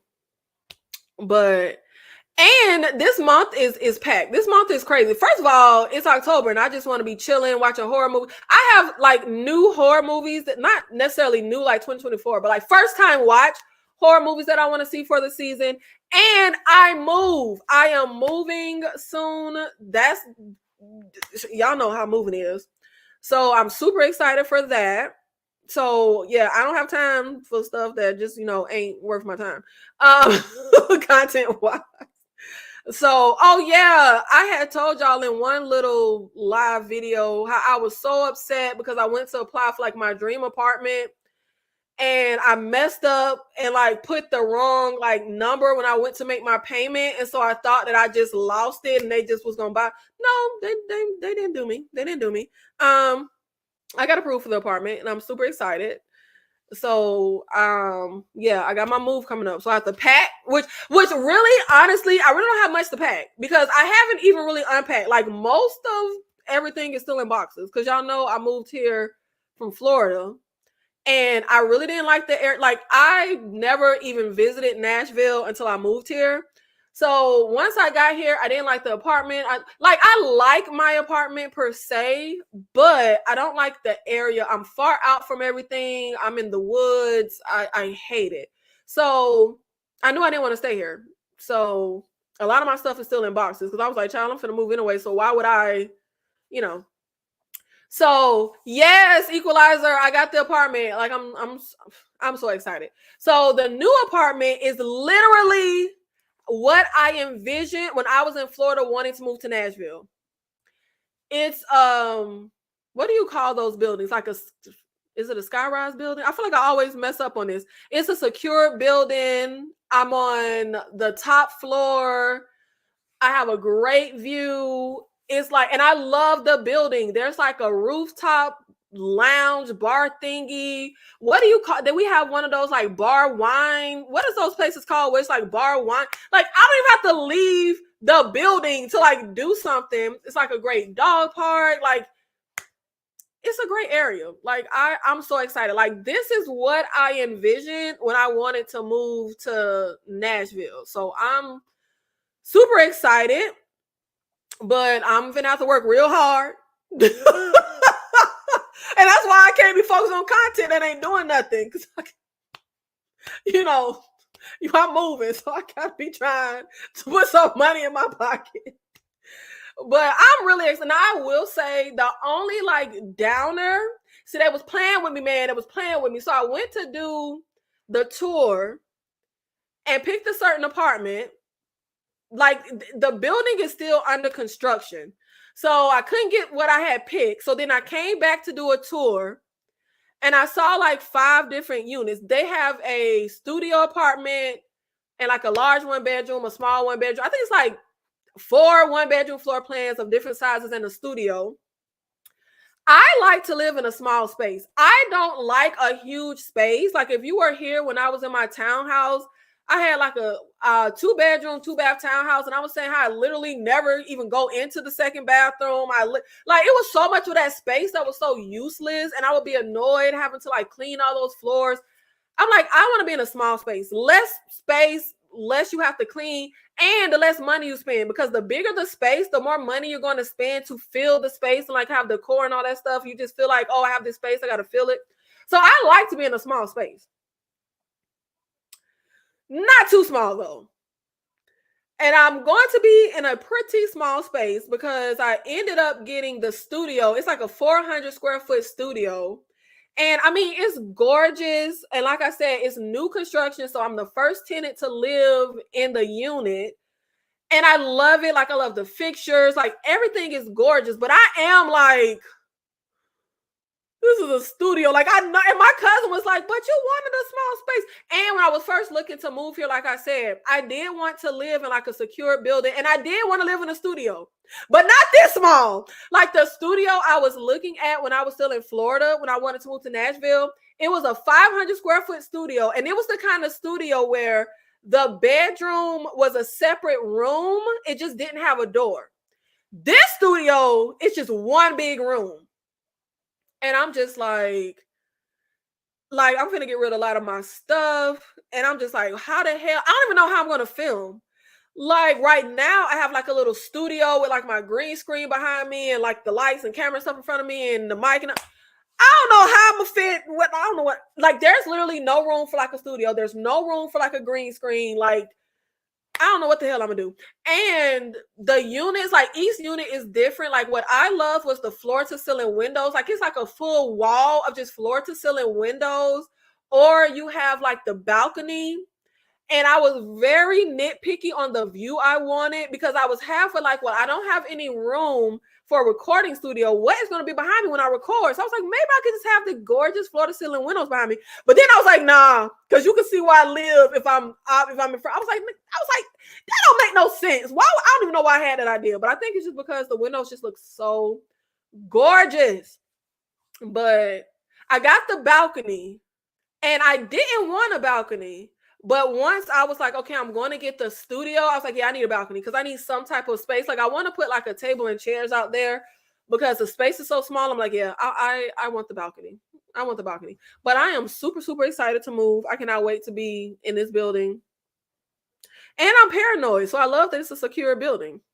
Like I'm literally so paranoid. I hate when guys, like, you know how you meet somebody and they're like, what side of town you live on? I don't like that. Don't ask what side of town. Like, I don't like that. Like I'm paranoid as hell. I'm so freaking paranoid. High rise, thank you. It's called a high rise. Thank you. And I feel like I won't be so down about being in Tennessee now. Like I hated the fact that I moved here. I feel like I hated Nashville. I was like, I need to go back to Florida. But I think since I won't be out in the boondocks and out in the woods, and I hate being out here, like I hate hearing the bugs, like, oh, I just hate the area I chose. I'm far from everything, but this is a much better location, and I'm going to be near my family.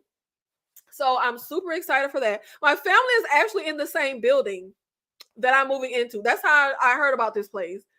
My family moved into the building a few months ago. And now I'm moving into the building. So I'm super excited. So I can't wait. But yeah, I got that move coming up. So I'm gonna be trying to do the content, but I'm like, I don't even know how I'm gonna record in the new place. Like I have no idea. I don't know what's gonna be behind me when I record. I don't have a clue. And especially because it's a studio, I'm just like, and I feel like I see other people like film and like their bed is behind them. And that's how Tyra started.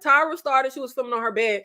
But for me personally, that feels so unprofessional, but maybe that don't make no sense. Maybe that's just me. I don't know. But I'm really like, feel like that's going to really, that's been stressing me out is like, what is going to be behind me when I film? I don't know.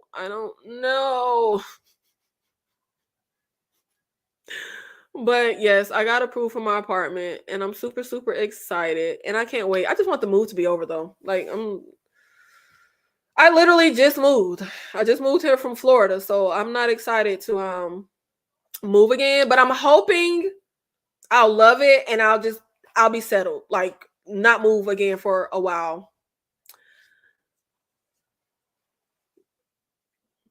It's not even about it being intimate. It just feels I feel like unprofessional might not be the word, but it's the best word I can think of. Like it's kind of like, okay, so for example, I just did my Daryl video and I had the Daryl promo behind me, or like, I don't know, I just feel like I like filming with a green screen. It just feels more put together. I don't really know how to explain it. And so I just feel like if I have my bed behind me or something, I don't know. I don't know how to explain it. It feels weird to me. It feels weird. I don't know. Don't lick me. But I mean, it's gonna have to either be my bed, the sofa, the kitchen, because it's literally one room. It's a studio. I don't know. I ain't got many options. I don't know. I always do, but I can't do what makes me happy, because what makes me happy is the green screen. I will have no room for a green screen where I'm at. No, she's a Chihuahua. I wanted a man pin years ago when I was looking for my first dog, but yeah, she's a Chihuahua. And she's not a stereotypical, like, yappy, mean, possessed by the devil chihuahua. She is a sweetheart. I have to make sure I give that disclaimer because I feel like people judge chihuahuas. Like, there's a misconception on chihuahuas. She is literally the sweetest girl. Get some big comfy pillows for your new soft life. Ashley can help you pick them out. Yes, Ashley is great with decor, but I don't know if we got the same style. But yes, and that's the fun part. Like, I can't wait to like do the decor stuff. Because if y'all were here when I was in Florida and talking about moving here, I literally got rid of like all my stuff to like start over. I wanted to start fresh. So then when I moved here and hated this place, I really haven't done any decor stuff because, like I said, I knew I didn't want to stay here and I was going to move. So it makes no sense to get decor and put stuff on the walls and all that stuff. So I'm excited to finally... What are you doing? I'm excited to... Why do dogs want to lick your mouth? I'm excited to finally be able to do that stuff and like get all my decor and all this stuff. So I'm excited. I'm super excited. And it's like I'm excited, but I'm also just ready to get like the actual move over with because I hate that part. Why are you here? She's usually sleeping next to me and chilling. I don't know why she's in my face right now. I ain't got time for that. And I know exactly what you're talking about, but I don't feel like it. Because the way I do with my little studio area right now, I have it just on the wall. I don't have to pick nothing up, take nothing. Y'all, do y'all want more reasons for me to flake on content? Because if I have to put some ish together, I'm really going to be flaking a lot. Because I'm going to be like, you know what? I don't feel like doing that right now. And then I'm going to just flake. I know myself. No, I cannot have anything where I have to do it. And it's already going to be where, like, I'm likely no longer...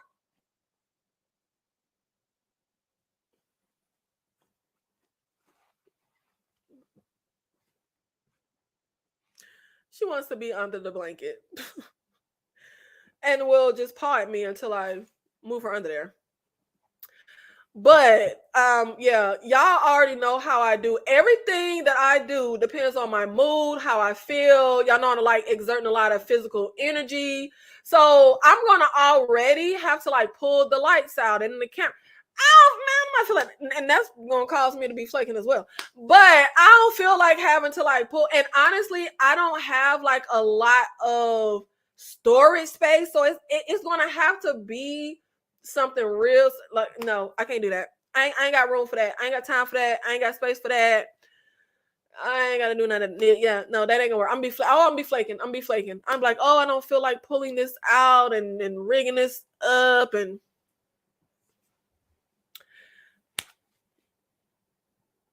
you know me then. Who says you have to have a green screen? No one says I have to have a green screen, but that's just what I like. But I mean, it's not even a discussion because I'm not going to be able to have a green screen. Like, it's literally not going to be. It's a 400 square foot studio. There's literally not going to be any room for me to have like a little studio area like I'm used to. So I'm just going to have to figure something out. I don't know what's going to be behind me. But it's gonna be something. But I just like that, and I feel like maybe also because the first people that I ever watched doing like this niche on YouTube all had green screens. Like, I remember one of the first people I watched was Cody Leach, and he still uses a green screen to this day. So I guess I just associate that with like a nicer look. I don't know. Maybe it's just like a mind thing for me. I like it. I ain't like it. But I don't know. Maybe I'll do like, I don't know. It'll just be something in the background. I don't know. Whatever's in my house, I guess. Whatever's in my house would just be behind me. And if I don't feel like cleaning up that day, I don't need no judgment, okay? I don't need no judgment at all. DeMarcus coming through with another birthday super chat. DeMarcus, happy early birthday, King Nikki, Team Libra. Thank you so much, DeMarcus. Thank you. That's the second birthday super chat from DeMarcus. I appreciate it. Thank you, DeMarcus Vaughn. Thank you so much. Ashley, I was talking about you earlier, girl, because you the one got me into watching that drab Love is Blind. Project onto your laptop like Brandon. Oh, I don't know, child. I don't know what that means. But I don't need any ideas. It's just going to be whatever the hell is in my home. It's just going to be behind me. I don't know. I'm just going to pick some area of my home and you're just going to be behind me, child. Like, that's just what it's going to be. That's just what it's going to be. It just is what it is. I don't know what it's going to be, but it's going to be what it's going to be. Like, whatever it's going to be is what it's going to be.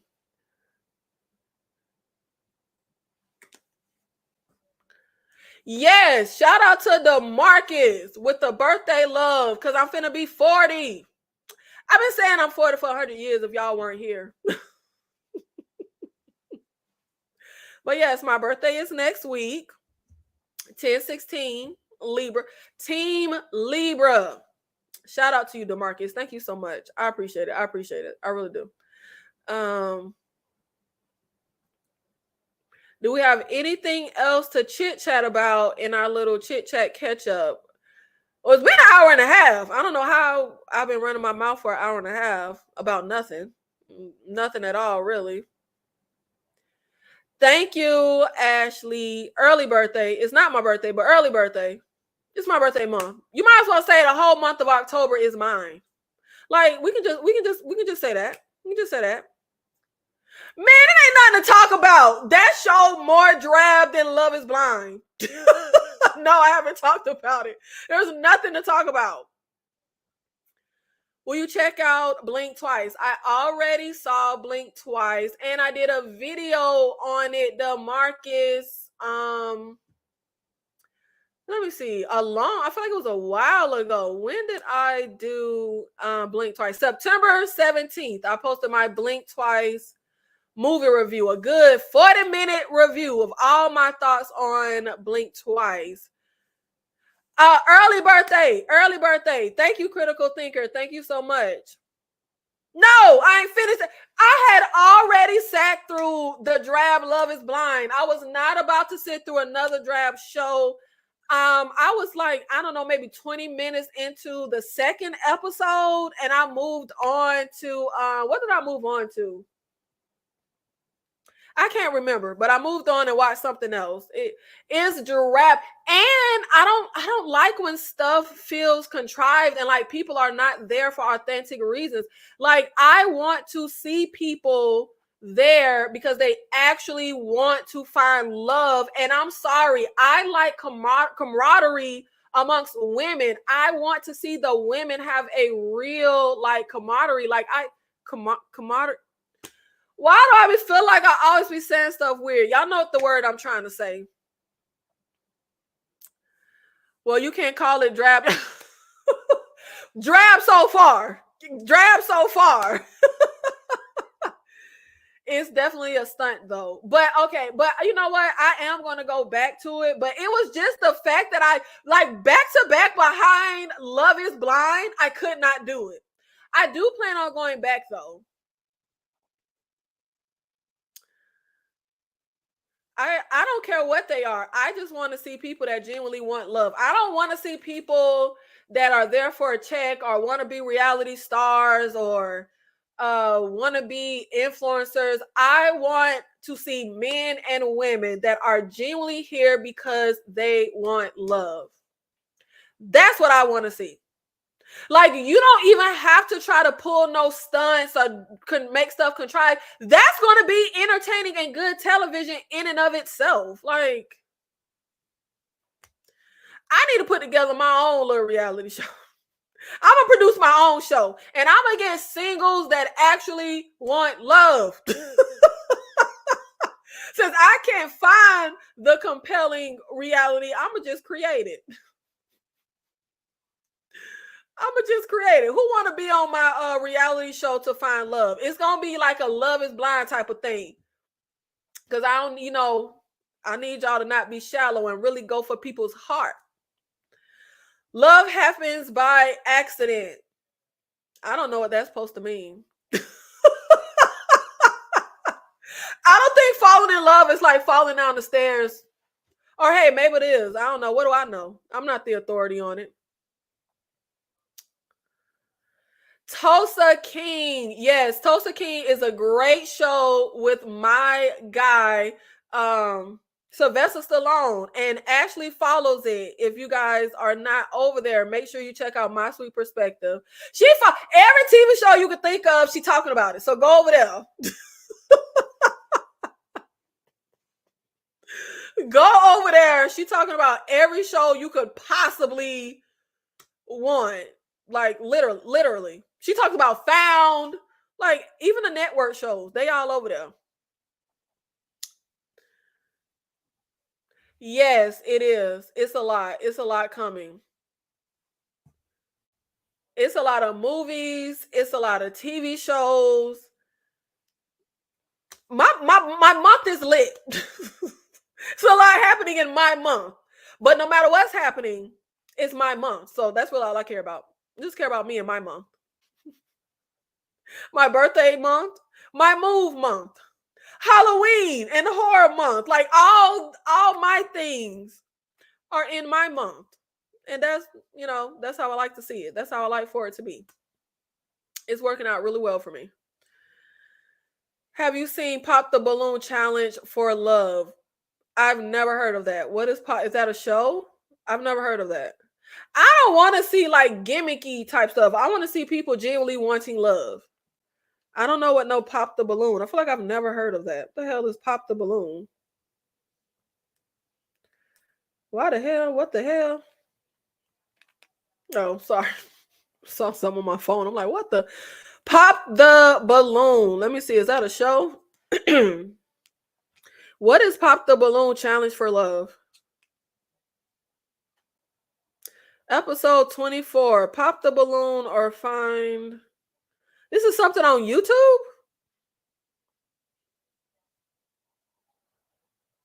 Yeah, that don't sound like nothing I'm interested in. I haven't seen it. I just glanced, but it don't look like nothing for me. In my opinion. Not from what I can see. Why in the hell am I...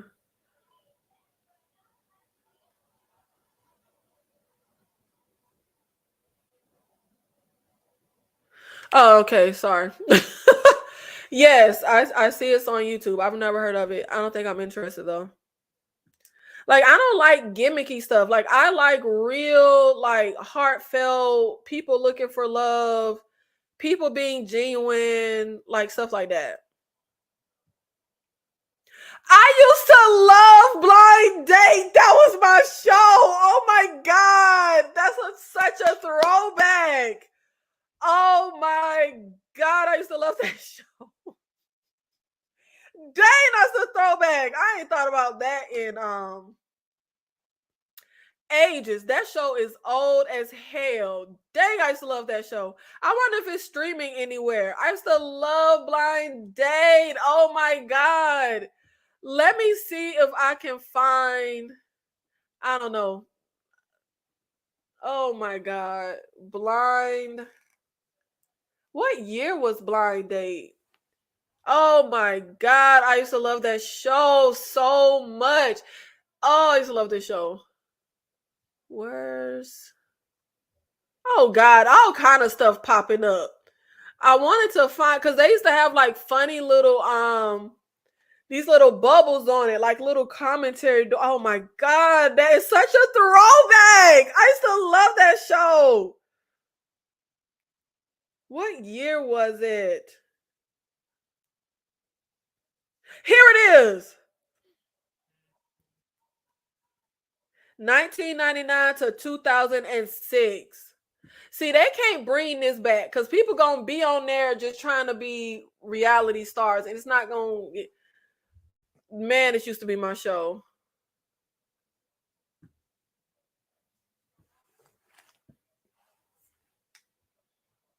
Ah! And the host guy, I used to love him. Okay, I can't find it. I was trying to find a clip to like show y'all, but it's popping up all kind of stuff. I don't know what the hell.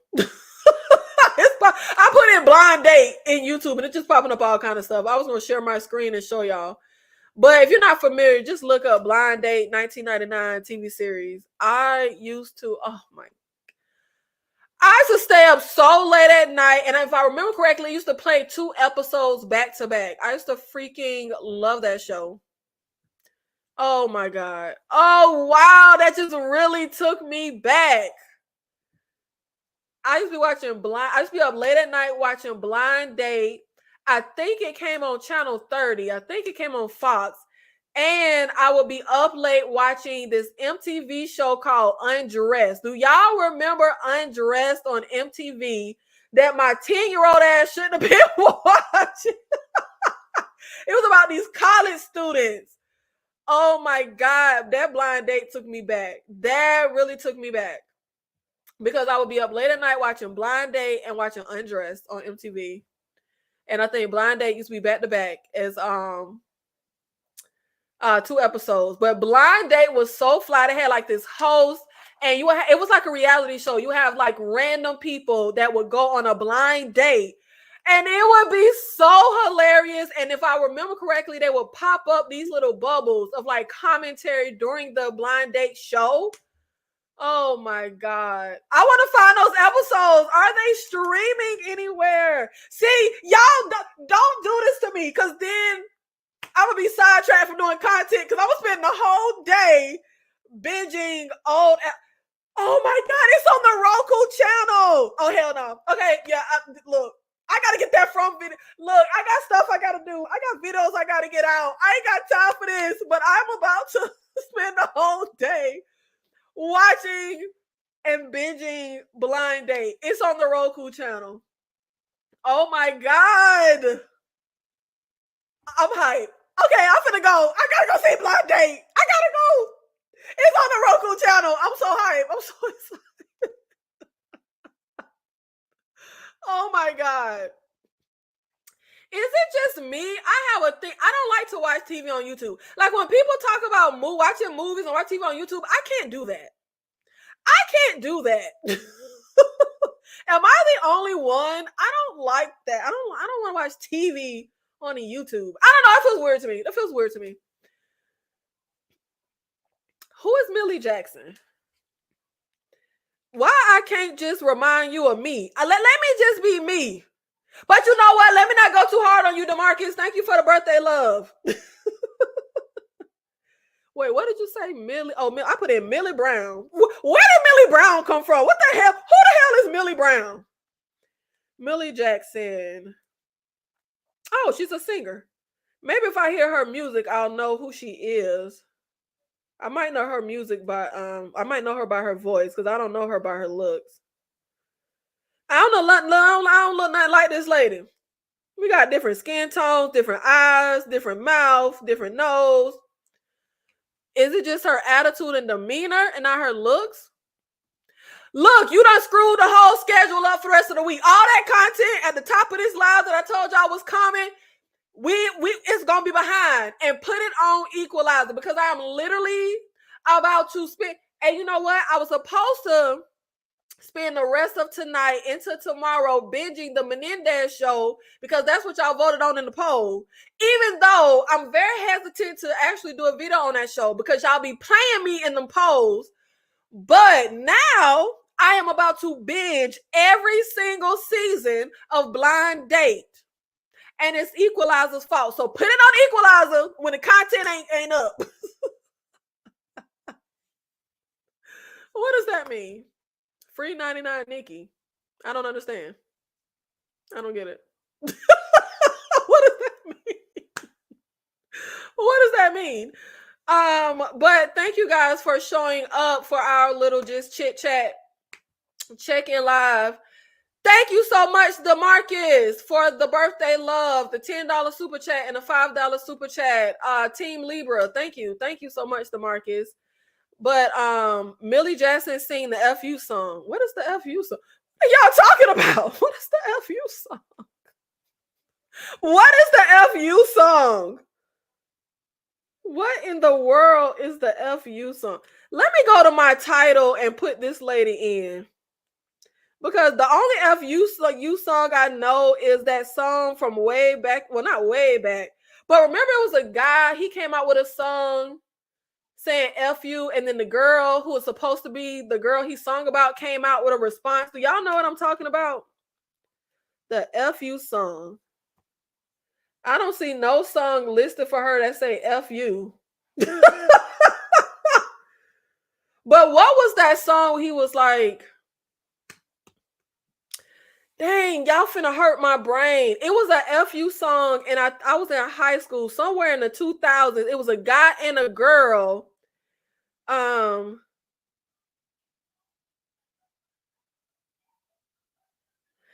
it, what was it called? I don't want you back. It was like F you, I don't want you back. The guy came out with Iman effing, I don't want you back. There we go. That's the only effing song that I know. It was Iman effing, I don't want you back. And then the girl came out with a reply called F you right back. Do anybody remember this?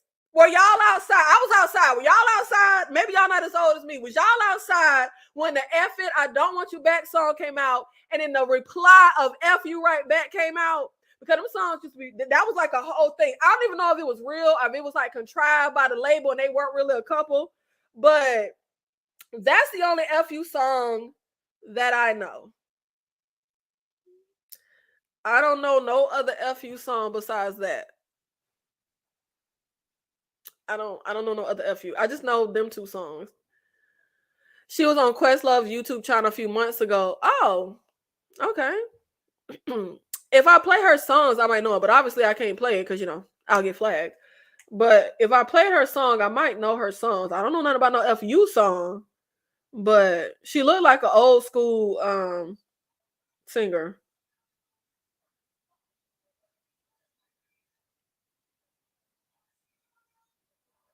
Sorry, I got sidetracked. But this was fun. Thank you guys for showing up for the check-in live. Do not watch Love is Blind season 7 unless you just want to watch paint dry. It's drab. But you know what? Maybe this second part will get, you know, better. Because that first part in the pot, it felt, oh God, it was drab and it felt drawn out. I was like, have we ever spent that much damn time in the goddamn pods? But thank you guys for showing up and for being here. And do not forget, there's something tomorrow. What's tomorrow? Oh, my live discussion of how Terminator 1984 original needs a remake. That live is tomorrow. And then on the 11th, the 12th, the 13th, the 14th, the 17th, the 20th, and the 1st, lives are scheduled. So check out the channel, check out the live tab, make sure your notifications are on. And we have my birthday live next week. I don't know when it's going to be. It'll either be on my date of birth or it'll be the day before. I don't know. Because, you know, I don't really want to do no work on my own birthday. So it'll either be the 15th or the 16th. I don't know which day. But we will do my birthday live, which is just going to be laid back and chill. Okay? Because like I said, I'm not working on my birthday. I just want to make it clear. This ain't finna be like Tower birthday. I'm not finna be doing skits and dressing. No, I'm not working on my birthday. It's just gonna be a laid back little live because it's my birthday. But I will be talking about my favorite movies from the year I was born, 1986. So, you know, we'll be doing that. But I'm not really gonna be like, you know, I ain't gonna be working, okay? But we will have, like, tentatively, like, a lot of stuff next week, and maybe some lives at earlier times. And I can, like, test out a little live earlier because I'm off work for the week for my birthday. So maybe I'll test out going live in, like, the daytime, which I don't think I've ever done. Have I ever gone live in the day? No, it's always at night. It's always at night. It's always late. But thank you guys so much for showing up, and I'll see you in the next one. Goodbye. Goodbye.